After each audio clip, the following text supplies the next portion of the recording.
Good morning students. स्वागत है आप सबका एक बार फिर से आपकी अपनी क्लास में, जिसमें हम पढ़ते हैं पॉलिटिकल साइंस। और आजकल हम पढ़ रहे हैं BA part second political science paper first, और उसमें पढ़ रहे हैं यूनाइटेड किंगडम का कॉन्स्टिट्यूशन। और जो टॉपिक अभी हमने शुरू किया रिसेंटली वो है न्यायिक व्यवस्था के बारे में। इसमें हमने विधि का शासन की अवधारणा को पिछले लेक्चर में समझा था। आज का जो हमारा विषय है बातचीत का वो है यूनाइटेड किंगडम या ब्रिटेन की न्यायिक प्रणाली की विशेषताएं। देखिए, ब्रिटिश न्यायिक व्यवस्था अपने आप में एक आदर्श व्यवस्था के रूप में जानी जाती है, दुनिया भर में प्रसिद्ध है और एक लंबे विकास का परिणाम है। ये कहा जाता है कि जब हम किसी न्यायाधीश को बैठे हुए देखते हैं तो हमें ये याद रखना चाहिए कि ये 1000 वर्षों के विकास का परिणाम है। अभिप्राय यह है कि ये जो व्यवस्था है वो क्रमिक विकास के परिणाम स्वरूप विकसित हुई है, जैसे ब्रिटिश संविधान विकसित हुआ है। इसकी प्रमुख विशेषताओं की चर्चा करते हैं अब हम। सबसे पहली विशेषता तो वही है जो हमने पिछले लेक्चर में बात की थी, अर्थात विधि का शासन। संक्षेप में इसका अर्थ है सभी व्यक्तियों के लिए समान विधि और समान न्यायालय की व्यवस्था। अलग अलग लोगों के लिए अलग अलग कानून नहीं होगा और अलग अलग न्यायालय नहीं होंगे। या हम ये भी कह सकते हैं कि प्रशासनिक न्यायालय का प्रावधान यूनाइटेड किंगडम में नहीं है। ये पहली विशेषता ब्रिटिश न्यायपालिका की। दूसरी विशेषता यह है कि ये जो न्यायिक प्रणाली है वो कॉमन लॉ पर आधारित है। हालांकि बहुत सारे कानूनों का अब संहिताकरण हो चुका है, कॉडिफाइड हो चुके हैं। संसद ने जैसे जैसे काम आगे बढ़ाया है वैसे वैसे कानून लिखित रूप में मौजूद होने लगे, लेकिन बहुत सारे प्रावधान आज भी जो है कॉमन लॉ पर आधारित हैं, जो न्यायपालिका की व्याख्या के आधार पर काम करते हैं। तो ये अपने आप में एक यूनिक कैरेक्टरिस्टिक है वहां की न्यायिक प्रणाली का। तीसरी बात, न्यायपालिका की स्वतंत्रता। ब्रिटिश न्यायपालिका जो है लंबे समय से स्वतंत्रतापूर्वक कार्य करती रही है। हालांकि व्यवहार सिद्धांत है उसमें उसकी स्वतंत्रता जो है स्पष्ट रूप से दिखाई नहीं दे रही थी अब तक। 2005 के संविधान सुधार अधिनियम के बाद जो संगठनात्मक स्तर पर जो एक एकीकरण की व्यवस्था थी सरकार के अंदर, उसको भी अब बदल करके न्यायपालिका को पृथक बना दिया गया है और जो उसकी स्वायत्तता थी, स्वतंत्रता थी, निष्पक्षता थी, उसको और अधिक प्रभावी बनाया गया है। हालांकि व्यवहार में ब्रिटिश न्यायपालिका बहुत लंबे समय से स्वतंत्रतापूर्वक कार्य करती रही है। जैसे जैसे लोकतंत्र का विकास हुआ है वैसे ही न्यायपालिका की स्वतंत्रता स्थापित हो गई थी व्यवहार में, लेकिन सिद्धांतिक स्तर पर वहां कुछ कमियां थी जो ढांचागत संगठनात्मक जो ढांचा था उसमें दिखाई पड़ती थी। न्यायपालिका की स्वतंत्रता के लिए जो प्रावधान है उनमें एक स्वतंत्र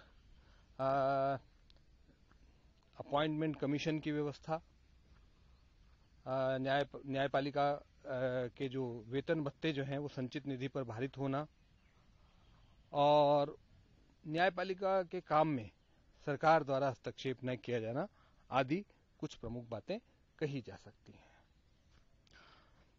एक और महत्वपूर्ण विशेषता है ब्रिटिश न्यायपालिका की, वो ये कि ब्रिटिश न्यायिक प्रणाली में न्यायिक पुनरावलोकन का अभाव है। हमने पहले देखा था जब ब्रिटिश संविधान की विशेषताएं पढ़ी थी या ब्रिटिश संसद के बारे में जब पढ़ा था, तो मैंने आपसे बताया था कि संसदीय संप्रभुता ब्रिटिश संविधान की एक प्रमुख विशेषता है, मूलभूत विशेषता, ढांचा, इसको हम कहते हैं basic part of basic structure है वो। इसका अभिप्राय यह है कि संसद सर्वोपरि है, उसके ऊपर कोई नहीं है। और इसका एक लॉजिकल कंक्लूजन ये है, तार्किक निष्कर्ष ये है कि वहां पर अमेरिका की भांति या भारत की भांति जो है न्यायिक पुनरावलोकन की शक्ति नहीं हो सकती। ब्रिटिश न्यायपालिका संसद द्वारा बनाए गए कानूनों को लागू करने का काम करती है, वो उनकी समीक्षा या उनकी वैधता की जांच नहीं कर सकती, क्योंकि ब्रिटेन के बारे में हम जानते हैं कि ब्रिटिश संसद सर्वोच्च विधि निर्माण के क्षेत्र में सर्वोपरि है। न्यायपालिका का काम ब्रिटिश संसद द्वारा निर्मित विधियों के अनुरूप न्याय करना है, न कि उनकी समीक्षा करना। क्योंकि ब्रिटिश संविधान बहुत लचीला है, संसद को उसमें संशोधन करने की पूर्ण शक्ति प्राप्त है। जिस प्रकार से वो साधारण कानून बनाती है, उसी प्रकार से वो संवैधानिक कानून भी बना सकती है। और न्यायपालिका को अगर कोई किसी कानून में के बारे में अगर कोई वो संदेह होता है, तो वो उसे संविधान संशोधन के रूप में उसे मानना पड़ता है। अगर संसद कोई पिछले कानून से भिन्न कानून बना देती है, तो नया कानून प्रभावी माना जाएगा, पूर्व कानून निरस्त माना जाएगा। तो इस प्रकार से वहां पर न्याय संविधान में परिवर्तन करने की शक्ति भी संसद के पास उसी प्रकार से है जिस प्रकार से वो साधारण विधियां बना सकती है। इसलिए न्यायपालिका संसद के अधीन है, संसद के कार्यों की जांच नहीं कर सकती। हाँ, हालांकि सरकार को निर्देश दे सकती है। जैसे भी आपने कुछ समय पहले देखा होगा, ब्रिटिश प्रधानमंत्री जो अभी बोरिस जॉनसन है, अपने पिछले कार्यकाल में चुनाव 2019 के चुनाव से पहले संसद की बैठक बुलाने में कुछ आनाकानी कर रहे थे, तो सुप्रीम कोर्ट ने उन्हें निर्देश दिया कि संसद की बैठक, संसद से मंजूरी लेकर के आप ये कोई निर्णय करें, संसद को बाईपास ना करें। तो यानी संसद जो हाईकोर्ट, सुप्रीम कोर्ट जो है वो अब निर्देश दे सकता है सरकार को, तो सरकार के कार्यों की तो जांच कर सकता है, लेकिन संसद के कृत्यों का पुनरीक्षण नहीं कर सकता। अगली विशेषता है एकीकृत न्यायिक प्रणाली। ब्रिटेन के अगर हम न्यायिक व्यवस्था को देखें तो वहां पर मुख्य रूप से 3 प्रकार की न्यायिक प्रणाली अलग अलग प्रचलित है।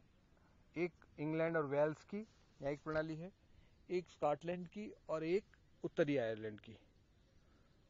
और इन सब के ऊपर एक सुप्रीम कोर्ट है जो 2005 के सुधार अधिनियम द्वारा स्थापित किया गया है। ये जो सुप्रीम कोर्ट है ये अपीलीय न्यायालय के रूप में कार्य करता है, और इसमें जो है उसको शक्ति प्राप्त है कि ये सभी ये सिविल मामलों में, दीवानी मामलों में सभी न्यायालयों के विरुद्ध अपील सुन सकता है। यानी स्कॉटलैंड के, उत्तरी आयरलैंड के और इंग्लैंड और वेल्स के न्यायालयों के विरुद्ध अपील सुन सकता है। जबकि फौजदारी मामलों में इसे केवल इंग्लैंड और वेल्स तथा उत्तरी आयरलैंड के कोर्ट्स के निर्णयों के खिलाफ जो है अपील सुनने का अधिकार है। यानी स्कॉटलैंड के हाई कोर्ट द्वारा दिए गए फौजदारी मामलों में जो निर्णय दिया गया है उसके विरुद्ध अपील सुनने का अधिकार इसको नहीं है। तो सामान्यतः हम इसको एक एकीकृत प्रणाली कह सकते हैं। जैसे इंग्लैंड की शासन प्रणाली एकीकृत है, वैसे ही जो है इंग्लैंड की न्यायिक प्रणाली भी अब एकीकृत है। एक और महत्वपूर्ण विशेषता है ब्रिटिश न्याय प्रणाली की, वो है जूरी व्यवस्था। ब्रिटिश न्याय प्रणाली में जूरी का व्यवस्था मिलती है।